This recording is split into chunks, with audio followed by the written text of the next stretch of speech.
దుర్గమ్మనైతే అసలు ఎవరు పట్టుకోలేకపోతున్నారండి. ఏదైనా శుభకార్యాలు జరిగినా మొక్కుకున్నా సరే దుర్గమ్మ కథ చెప్పించుకుంటాం అంటారు కదా. ఈ రోజు అయితే మా ఊర్లో దుర్గమ్మ కథ చెప్పించుకుంటున్నారు. ఆ పెట్టెట్టుకున్న అతని మీదకి అయితే దుర్గమ్మ శక్తి వస్తుందంట. ఒక అతన్ని అంతమంది ఆపలేకపోతున్నారు. ఆ పెట్టిలో అయితే దుర్గమ్మ కథకు సంబంధించిన వస్తువులు ఉంటాయంటండి. కథకి వచ్చిన వాళ్ళందరికి ఆశీర్వాదం ఇచ్చిన తర్వాత వెంకటేశ్వర స్వామి కోల అయితే స్టార్ట్ అవుతుందంటండి. దుర్గమ్మ కథ అయితే మా ఊరు వాళ్ళే చెప్తున్నారు. కోల పట్టుకున్న అతని మీదకి అయితే వెంకటేశ్వర స్వామి వస్తారు.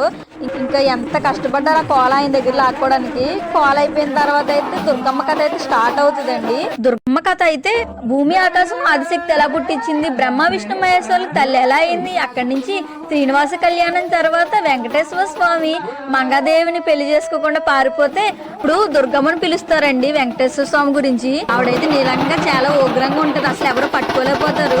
కాసేపటికి దుర్గమ్మ శాంతించిన తర్వాత దుర్గమ్మ అయితే వెంకటేశ్వర స్వామిని తీసుకొచ్చి మంగాదేవితో కళ్యాణం చేస్తారు.